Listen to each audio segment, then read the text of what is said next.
Assalamualaikum warahmatullahi wabarakatuh. Salam sejahtera untuk kita semua. Rekan-rekan mahasiswa, selamat bertemu dengan mata kuliah PPKN, Pendidikan Pancasila dan Kewarganegaraan. Saya ulangi, kewarganegaraan, bukan kewargaan negara.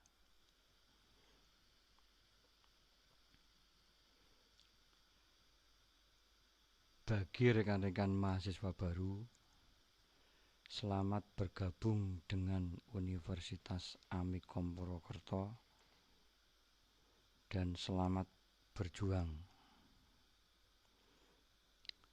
Bagi rekan mahasiswa yang agak lama, semester 3 mungkin, lanjutkan perjuangan. Itu semua demi masa depan Anda, masa depan keluarga Anda, atau masa depan calon keluarga Anda. Sukses selalu. Amin.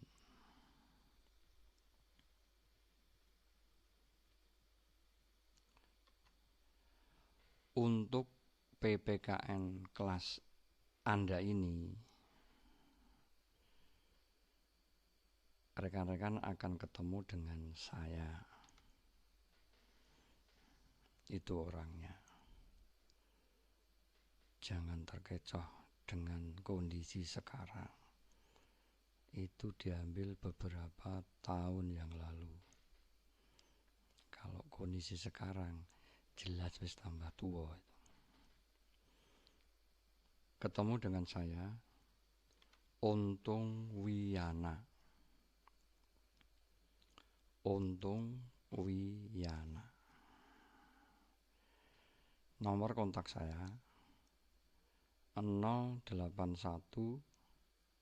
327 755 879 081 327 755 879. Nomor ini saya fungsikan untuk telepon dan WA.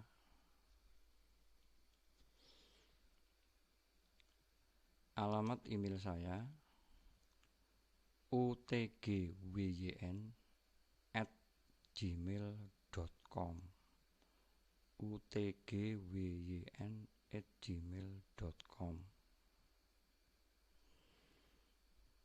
Biar lengkap, alamat rumah saya Kampung Watumas,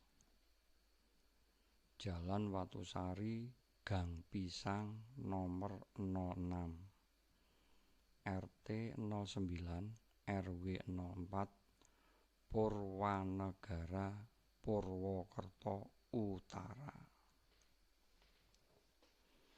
Mungkin ada rekan-rekan yang kos di lingkungan RT saya, karena di lingkungan RT saya itu banyak orang-orang yang mempunyai kos, sehingga ada kemungkinan rekan-rekan kos di RT saya. Kemudian untuk kepentingan pembelajaran ke depan, saya minta agar rekan-rekan membuat grup WA kelas dan tolong nomor saya dimasukkan. Untuk kepentingan pembelajaran dan terkait hal-hal lain dengan PPKN, tolong rekan-rekan membuat grup WA kelas dan nomor saya dimasukkan.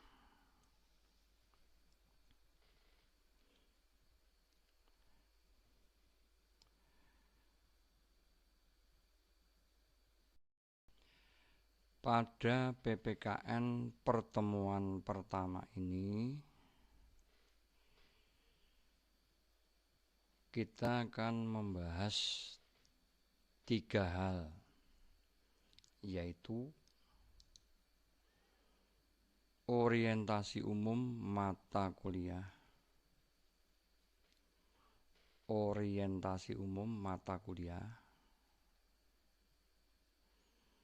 yang kedua kontrak pembelajaran,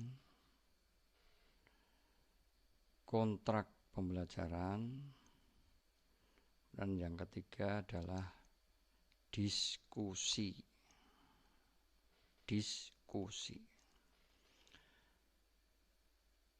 Apa saja yang tercakup dalam 3 hal tersebut? Mari kita bicarakan satu persatu.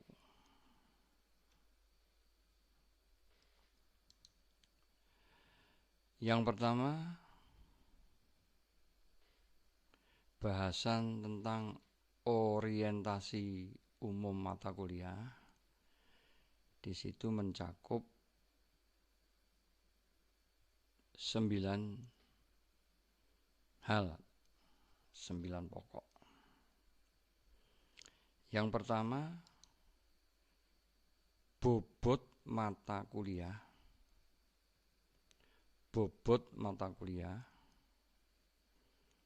Yang kedua, referensi.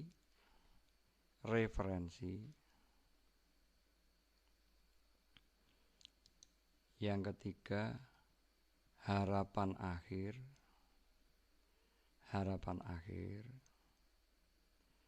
Yang keempat, tujuan pembelajaran.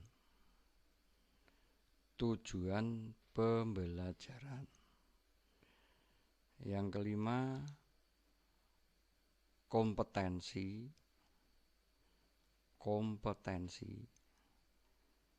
Yang keenam, proyek akhir.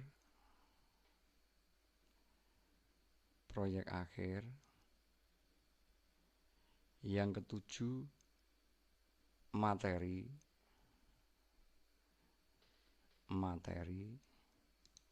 Yang kedelapan, kalender akademis.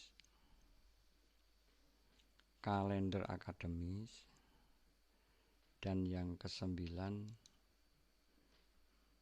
adalah jadwal PPKN tiap-tiap kelas.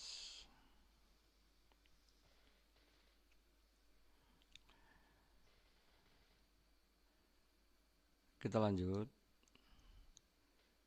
Bobot mata kuliah PPKN adalah 3 SKS.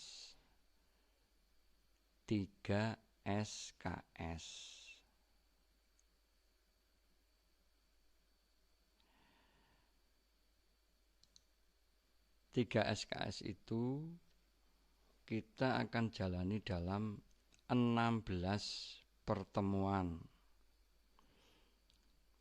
16 pertemuan yang terbagi menjadi 8 pertemuan dengan sistem video pembelajaran dan forum diskusi. Kemudian 4 pertemuan live virtual, 2 pertemuan penugasan, 1 pertemuan untuk ujian tengah semester, dan 1 pertemuan untuk ujian akhir semester. 3 SKS akan kita jalani dalam 16 pertemuan yang terbagi menjadi 8 pertemuan video pembelajaran dan forum diskusi, 4 pertemuan live virtual, 2 pertemuan penugasan, 1 pertemuan ujian tengah semester. kalau videonya sering ada gangguan. Saya ulangi lagi, hal tersebut akan kita jalani dalam 2 tahap, yaitu tahap 1 sebelum UTS sebanyak 8 pertemuan, mencakup 4 pertemuan video pembelajaran dan forum diskusi, 2 pertemuan live virtual dan ada diskusi juga di situ, 1 pertemuan penugasan, dan 1 pertemuan UTS, ujian tengah semester. Tahap kedua setelah UTS 8 pertemuan, sama dengan tahap pertama, 4 pertemuan video pembelajaran forum diskusi, 2 pertemuan live virtual dan ada diskusi juga, 1 pertemuan penugasan, dan 1 pertemuan ujian akhir semester atau UAS.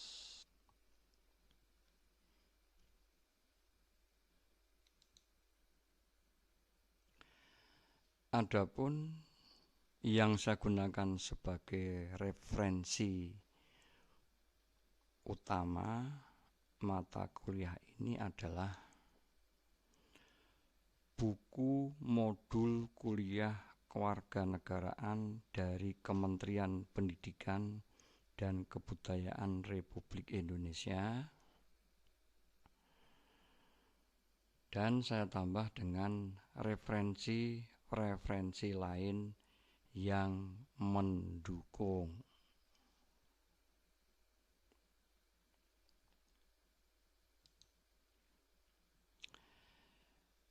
Harapan akhir dari mata kuliah PPKN ini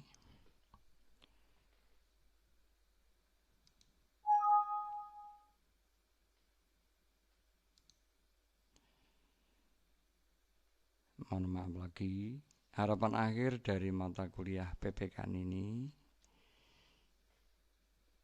setelah selesai mata kuliah ini diharapkan rekan-rekan mahasiswa memperoleh tambahan wawasan kebangsaan yang semakin luas, sehingga mampu memahami dan menyikapi dinamika persoalan kebangsaan yang terus berkembang, serta menumbuhkan jiwa kemandirian dan rasa cinta kepada tanah air. Dengan kata lain, rekan-rekan sebagai intelektual muda di tengah-tengah perubahan kehidupan berbangsa dan bernegara,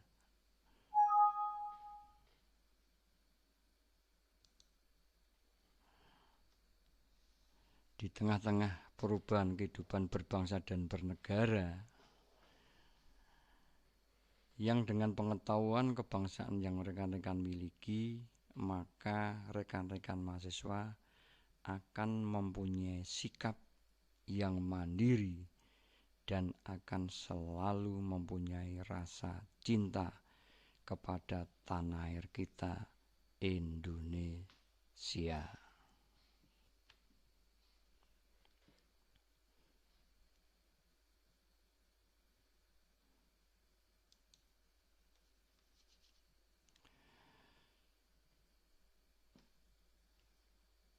Tujuan yang diharapkan setelah rekan-rekan mahasiswa mengikuti mata kuliah PPKN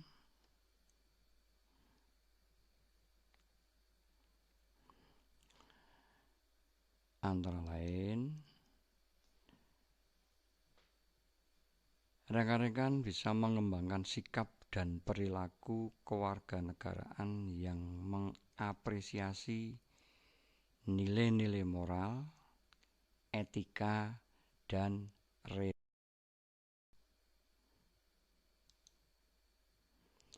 menjadi warga negara yang cerdas, berkarakter, menjunjung tinggi nilai-nilai kemanusiaan.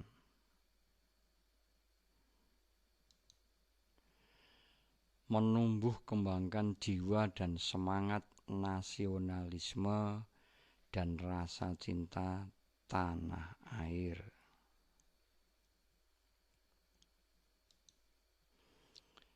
Mengembangkan sikap demokratik, berkeadaban, dan bertanggung jawab, serta mengembangkan kemampuan kompetitif bangsa di era globalisasi.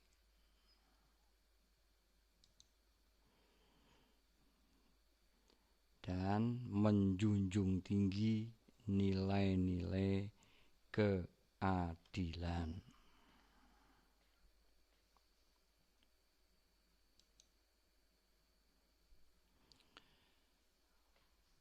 Kompetensi yang diharapkan rekan-rekan miliki setelah mengikuti perkuliahan PPKN ini, diharapkan rekan-rekan mahasiswa memiliki kompetensi mampu menganalisa masalah kontekstual pendidikan kewarganegaraan sehingga dapat mengembangkan sikap positif dan menampilkan perilaku yang mendukung semangat kebangsaan dan cinta tanah air.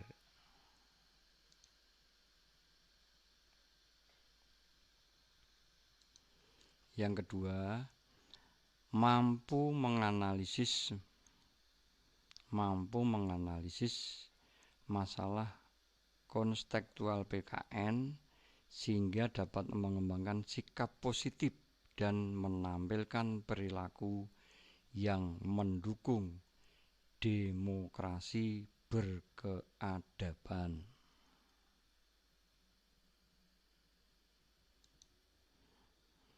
Yang ketiga, mampu menganalisis masalah kontekstual PKN sehingga dapat mengembangkan sikap positif dan menampilkan perilaku yang mendukung kesadaran hukum dan keragaman.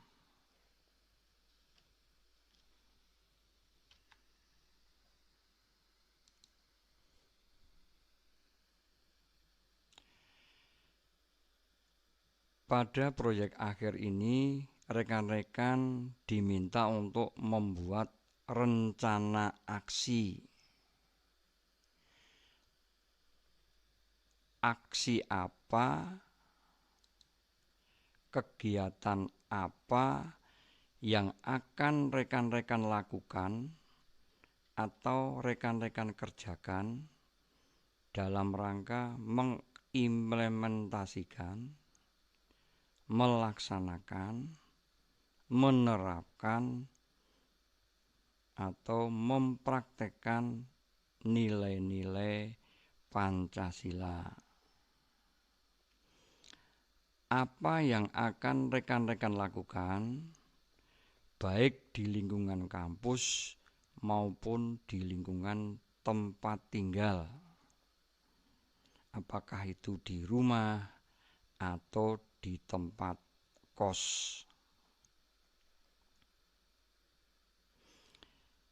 Yang rekan-rekan rencanakan akan rekan-rekan lakukan, akan rekan-rekan kerjakan, tidak harus hal-hal yang besar, hal-hal yang tinggi, hal-hal yang sulit, hal-hal yang melangit,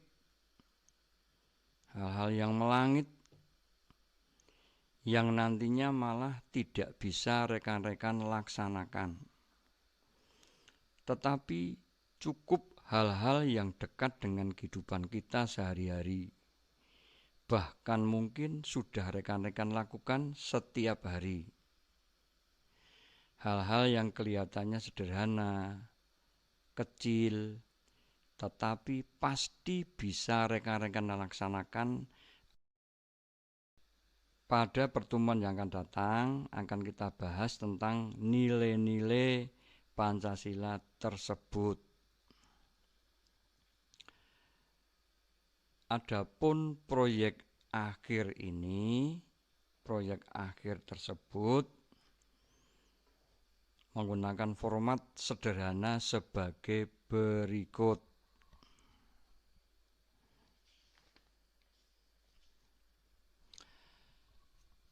Di situ ada judul proyek akhir PPKN,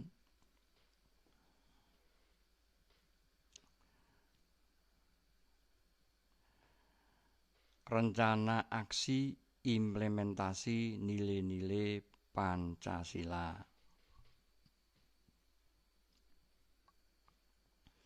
Kemudian di baris bawahnya ada nama rekan-rekan, nomor mahasiswa, dan kelas rekan-rekan.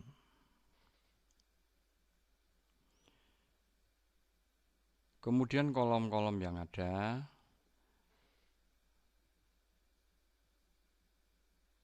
kolom paling kiri adalah kolom nomor.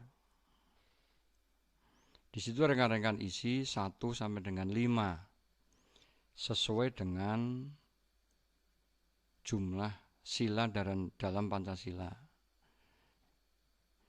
Kemudian kolom berikutnya adalah nilai-nilai Pancasila.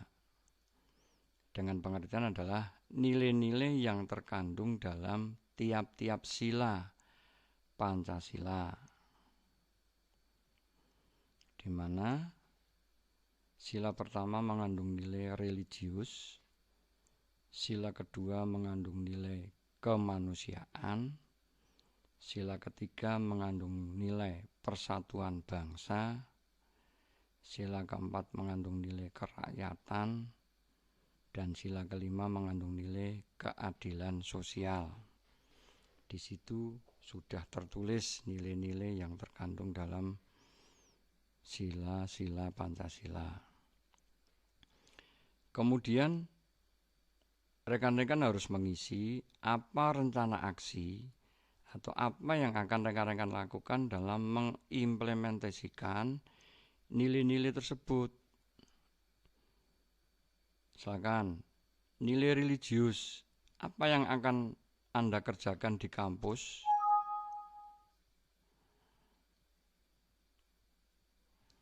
Mohon maaf lagi, apa yang akan Anda kerjakan di kampus dan apa yang akan Anda kerjakan di lingkungan tempat tinggal.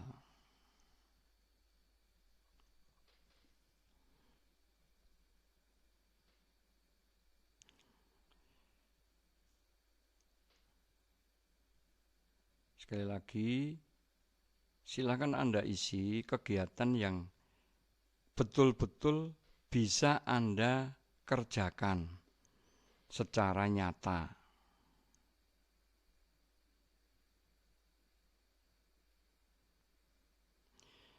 Anda isi harus lebih dari 1. Lebih banyak, lebih baik.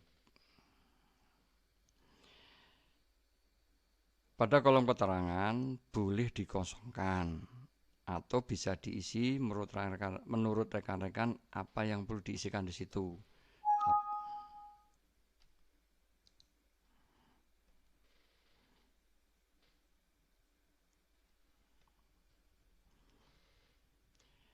Selamat mengerjakan proyek akhir nanti. Proyek akhir ini nanti dikumpulkan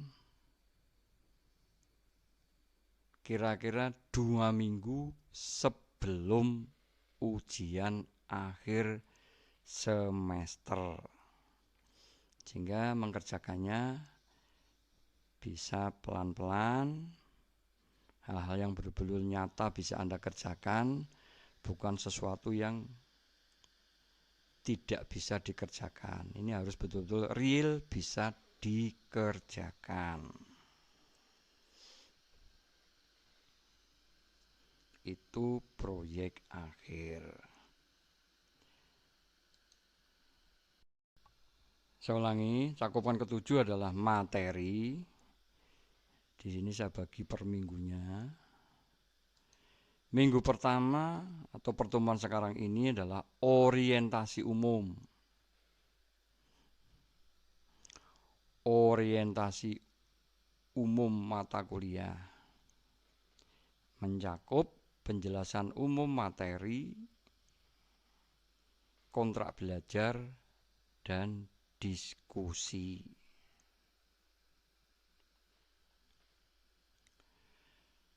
Minggu kedua,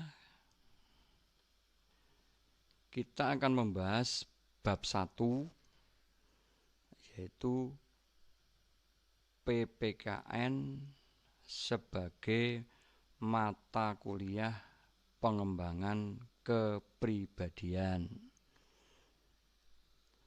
PPKN sebagai mata kuliah pengembangan kepribadian atau MPK,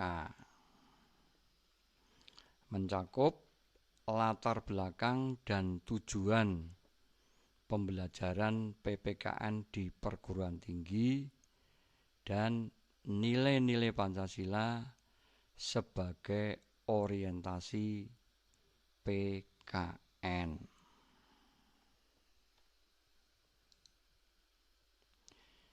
Minggu ketiga kita akan membahas bab 2 tentang identitas nasional. Identitas nasional. Materinya mencakup sejarah kelahiran paham nasionalisme Indonesia dan karakter bangsa sebagai identitas nasional.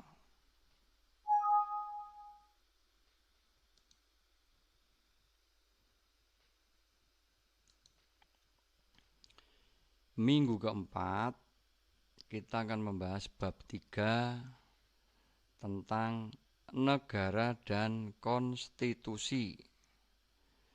Negara dan konstitusi mencakup materi pentingnya konstitusi bagi negara. Yang kedua, Undang-Undang Dasar 1945 sebagai konstitusi negara Indonesia. Materi ketiga adalah perilaku konstitusional.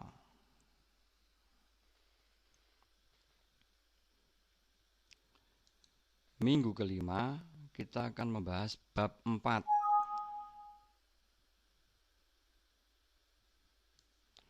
Minggu kelima kita akan membahas bab 4 tentang hak dan kewajiban warga negara.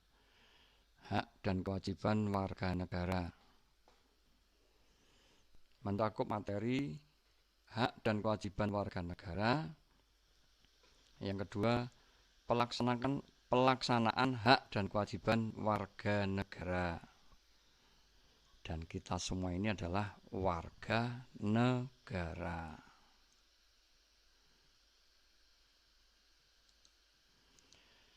Minggu ke-6 kita akan membahas tentang bab 5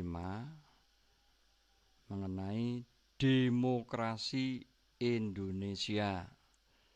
Bab 5 demokrasi Indonesia mencakup materi makna demokrasi dan prinsip-prinsipnya. Demokrasi Indonesia atau demokrasi Pancasila,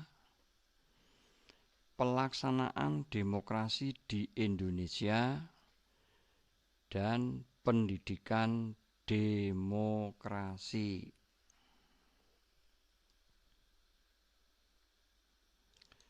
Minggu ke-7 adalah penugasan.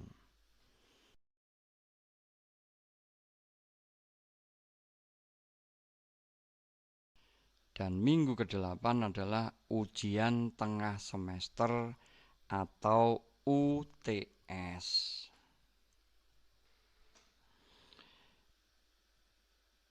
Minggu 1 sampai dengan minggu 6 khususnya dan minggu ke-7 akan kita sinkronkan dengan sistem yang tadi, teknik yang tadi, yaitu video pembelajaran, kemudian live virtual, kemudian penugasan.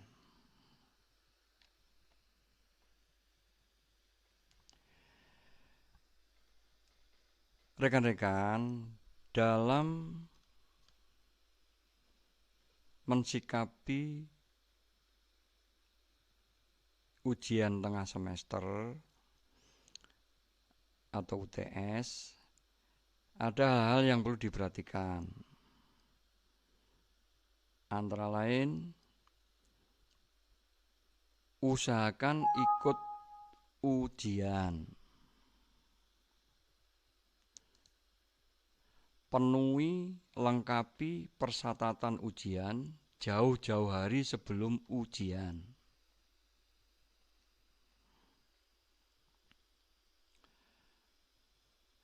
Pelajari aturan tentang ujian susulan.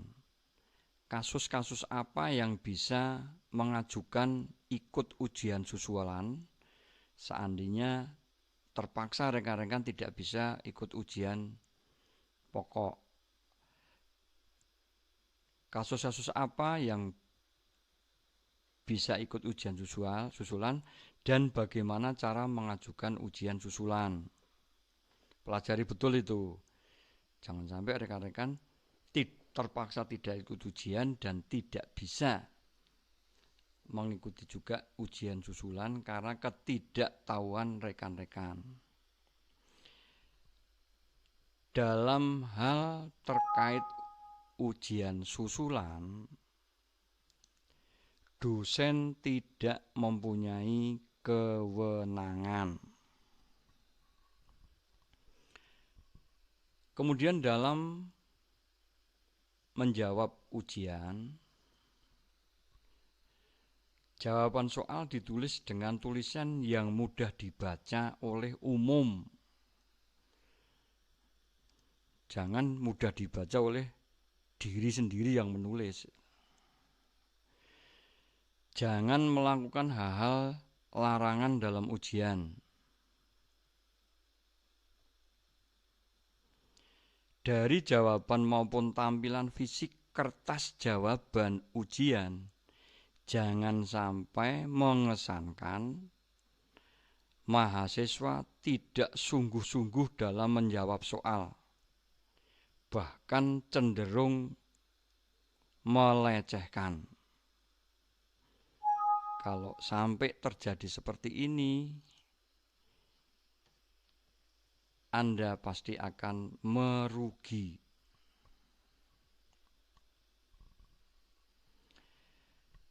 Perhatikan dan waspada tugas atau diskusi yang saya berikan pada tiap-tiap pertemuan.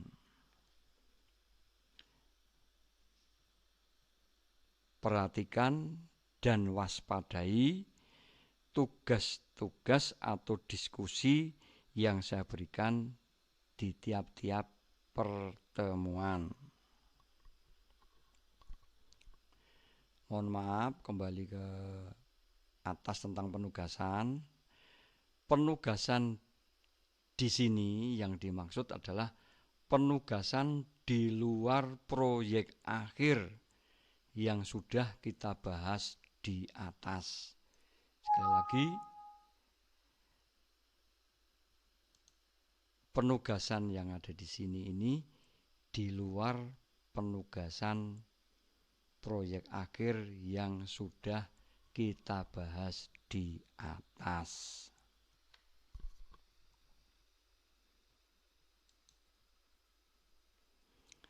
Lanjutan materi yang tahap 2 setelah rekan-rekan melaksanakan Saya ulangi. Lanjutan materi setelah rekan-rekan melaksanakan UTS. Minggu ke-9 kita akan bahas bab 6 tentang negara hukum dan hak asasi manusia. Mencakup materi makna Indonesia sebagai negara hukum dan prinsip-prinsipnya. Yang kedua, hubungan negara hukum dan hak asasi manusia. Yang ketiga, penegakan hak asasi manusia di Indonesia. Minggu ke-10 kita akan bahas bab 7 tentang geopolitik atau wawasan Nusantara. Di situ mencakup materi yang pertama, wilayah sebagai ruang hidup bangsa. Yang kedua, wawasan Nusantara sebagai pandangan geopolitik bangsa Indonesia. Yang ketiga, implementasi wawasan Nusantara. Minggu ke-11 kita akan membahas bab 8 tentang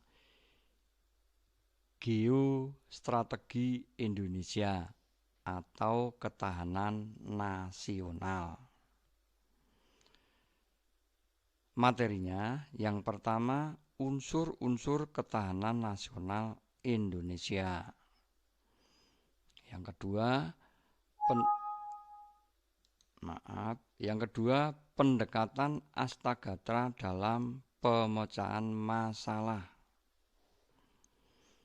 Yang ketiga, potensi ancaman bagi ketahanan bangsa di era global. Minggu ke-12 kita akan bahas bab 9 tentang pendidikan pendahuluan bela negara dengan materi konsepsi negara dan bela negara. Minggu ke-13 kita akan bahas bab 10 tentang politik dan strategi nasional. Politik dan strategi nasional. Dengan materi yang pertama, pengertian politik strategi. Yang kedua, penyusunan politik dan strategi nasional. Yang ketiga, visi misi strategi pembangunan nasional. Yang keempat, makna pembangunan nasional. Dan yang kelima, implementasi politik dan strategi nasional. Minggu ke-14 kita akan bahas bab 11 tentang integrasi nasional dengan materi yang pertama, integrasi dalam masyarakat. Yang kedua, strategi integrasi. Yang ketiga, integrasi di Indonesia. Minggu ke-15 adalah penugasan. Sekali lagi, penugasan di sini adalah penugasan di luar proyek akhir yang sudah kita bahas di atas, dan juga di luar penugasan sebelum UTS. Sedangkan minggu ke-16 adalah ujian tengah semester atau UAS. Saya ingatkan lagi, ada hal yang perlu diperhatikan terkait dengan ujian. Yang pertama, usahakan ikut ujian Penuhi dan lengkapi persyaratan ujian jauh-jauh hari sebelum. Maaf lagi, saya lanjutkan. Pelajari aturan tentang ujian susulan, kasus apa yang bisa ikut ujian susulan, dan bagaimana cara mengajukan ujian susulan. Dosen tidak mempunyai kewenangan terkait ujian susulan. Jawaban soal ditulis dengan tulisan yang mudah dibaca oleh umum. Jangan melakukan hal-hal larangan dalam ujian. Dari jawaban maupun tampilan fisik kertas jawaban jangan sampai mengesankan mahasiswa tidak sungguh-sungguh dalam menjawab soal, bahkan cenderung melecehkan. Anda pasti akan merugi. Perhatikan dan waspadai tugas atau diskusi yang saya berikan pada tiap-tiap pertemuan, khususnya pertemuan-pertemuan setelah UTS.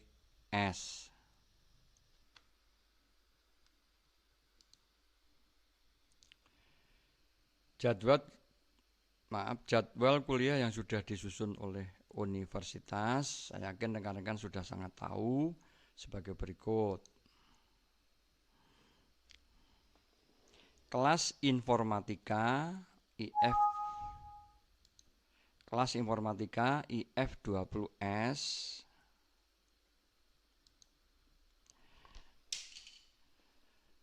pada hari Senin pukul 18.20 sampai 19.20. Kemudian ada istirahat 5 menit, dilanjutkan 19.25 sampai 20.25, tempatnya di ruang 22. Kelas ilmu komunikasi IK 19A, ini hari Selasa, di mana aslinya di situ tertulis adalah hanya 1 jam, 1 session, 10.15 sampai 11.15. Tapi karena bobotnya juga 3 SKS, maka di sini dosen menambahkan 1 session lagi, yaitu lanjut setelah istirahat 5 menit, dilanjut pukul 11.20 sampai pukul 12.20. Tempatnya adalah ruang 37.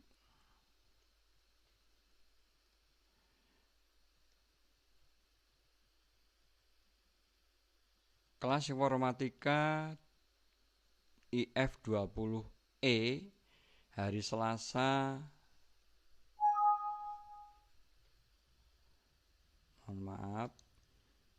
kelas IF 20E hari Selasa sore.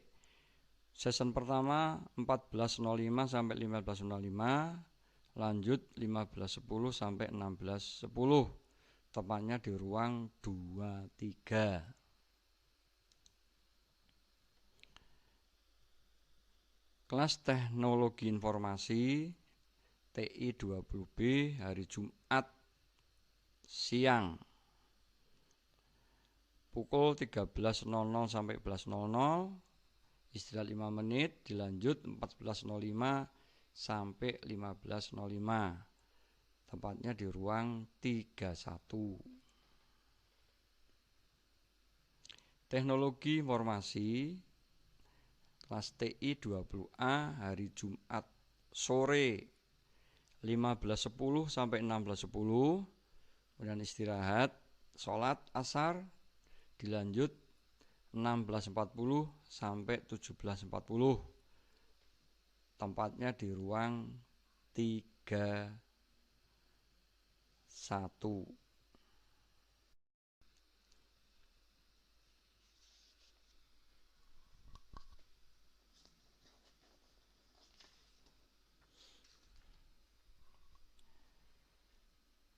Kemudian bahasan kedua dari orientasi ini adalah kontrak pembelajaran. Menyangkut nanti tata tertib dan penilaian. Yang pertama kita bahas tentang tata tertib di situasi normal. Dengan pengertian seandainya tidak dalam kondisi pandemi, sehingga kita bisa tatap muka atau bertemu tatap muka secara langsung di ruangan. Pakaian sesuaikan dengan ketentuan dari Universitas Amikom. Kalau laki-laki atau cowok bagaimana, kalau perempuan atau cewek bagaimana. Kemudian untuk HP sebagai alat komunikasi jangan dimatikan, tapi cukup digetarkan biar fungsinya tetap bisa, tetapi juga tidak mengganggu kegiatan kita. Jadi HP digetarkan, tidak perlu dimatikan. Kalau perlu menerima telepon, ada telepon misalkan, ada sinyal dan sebagainya, angkat tangan, kemudian laporkan, nanti menjawab telepon atau menerima telepon dan membalas chat di luar ruangan. Kalau ada tugas, kerjakan di rumah, hasilnya dikumpulkan. Diskusi, kerjakan di kelas, hasilnya kumpulkan. Dan toleransi waktu keterlambatan adalah 20 menit. Toleransi waktu terlambat masuk kelas 20 menit. Bagaimana kalau sakit? Usahakan rekan-rekan bisa mengirimkan surat dokter. Tapi seandainya tidak, karena mungkin terdadak sebagainya, minimal rekan-rekan menginformasikan kepada dosen, khususnya saya. Ini tadi pada situasi yang normal. Nah, sekarang kita situasinya adalah tidak normal. Tidak bisa tatap muka secara langsung. Maka selain hal tadi, seandainya ada tugas, karena kita tidak tatap muka langsung, maka tugas itu dikerjakan secara individu. Hasilnya dikumpulkan. Kalau diskusi dikerjakan secara kelompok, hasilnya juga dikumpulkan. Dikumpulkan atau disetor di akhir waktu kuliah. Di akhir waktu kuliah.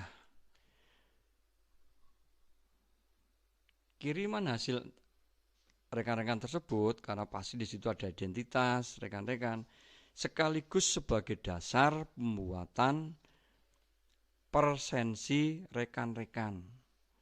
Nah, kalau rekan-rekan tidak mengirimkan, tidak menyetorkan hasil, baik itu kelompok maupun individu, berarti saya tidak bisa memberikan persensi kepada rekan-rekan karena buktinya tidak ada.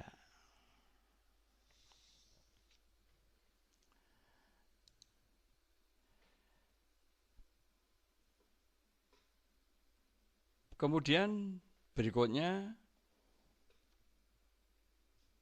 tentang penilaian.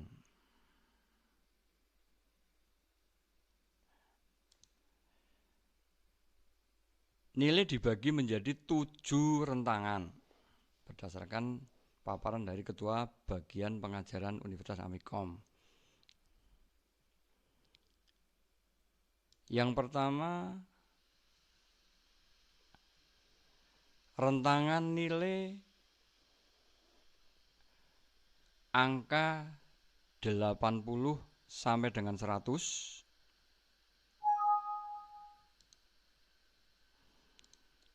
Nilai hurufnya adalah A, bobot nilai hurufnya adalah 4,00. Yang kedua, rentangan nilai angka 75 sampai dengan lebih kecil dari 80. Maksudnya belum mencapai 80, 79, rentangan 75 sampai dengan lebih kecil dari 80. Nilai hurufnya adalah B+, bobot nilai hurufnya adalah 3,50. Berikut rentangan 70 sampai dengan kurang dari 75, nilai hurufnya adalah B, bobot nilai hurufnya adalah 3,00. Berikut rentangan nilai angka 65 sampai dengan kurang dari 70, nilai hurufnya adalah C, sedang bobot nilai hurufnya adalah 2,30. Berikut rentangan nilai 55 sampai dengan kurang dari 65. Nilai hurufnya adalah C, bobot nilai hurufnya adalah 2,00.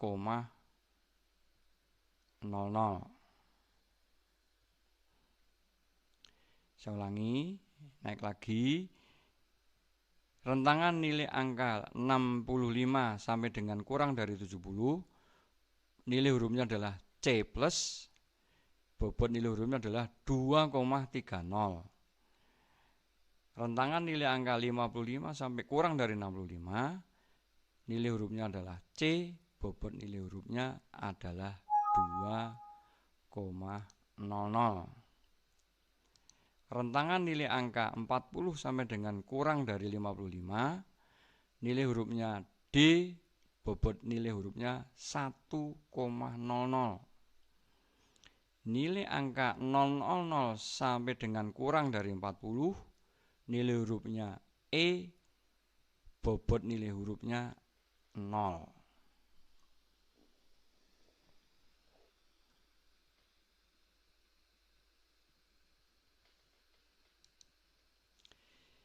Nilai akhir berdasarkan perhitungan persentase kehadiran, tugas, UTS dan UAS dengan rumus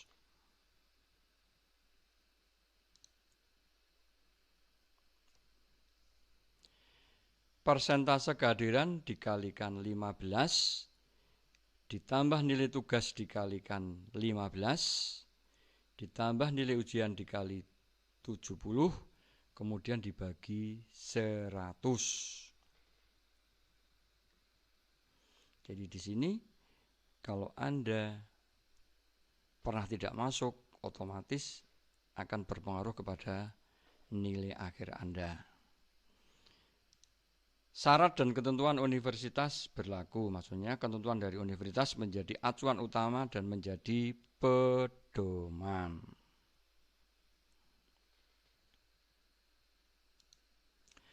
Bahasan ketiga adalah diskusi. Ketentuannya, buatlah kelompok dengan anggota 5 sampai dengan 10 orang. Tunjuk ketua kelompok dan sekretaris. Hasil diskusi ditulis tangan. Hasil diskusi ditulis tangan, kemudian dikirim ke WA saya pada akhir waktu kuliah. Ditulis pula nama-nama anggota kelompok beserta jabatannya.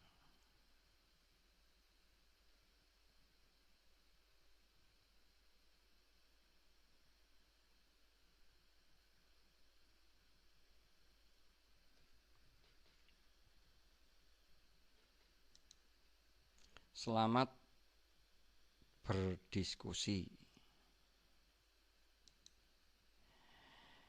Untuk kali ini materi diskusinya tentang Pancasila. Rekan-rekan, perlu diketahui bahwa rumusan Pancasila itu tidak hanya satu, banyak.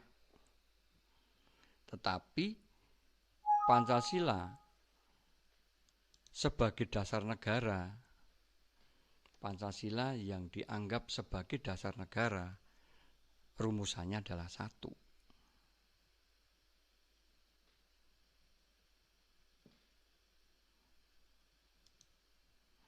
Dari situ diskusikan rumusan Pancasila yang mana atau yang berada di mana saja. Saya ulangi, materi tentang Pancasila. Banyak rumusan Pancasila yang ada, tetapi Pancasila yang resmi sebagai dasar negara itu hanya satu. Untuk itu, diskusikan rumusan Pancasila yang mana atau yang berada di mana saja yang benar sebagai dasar negara. Kemudian bagaimana bunyi teks Pancasila tersebut. Sekali lagi, bagaimana bunyi teks Pancasila, tuliskan.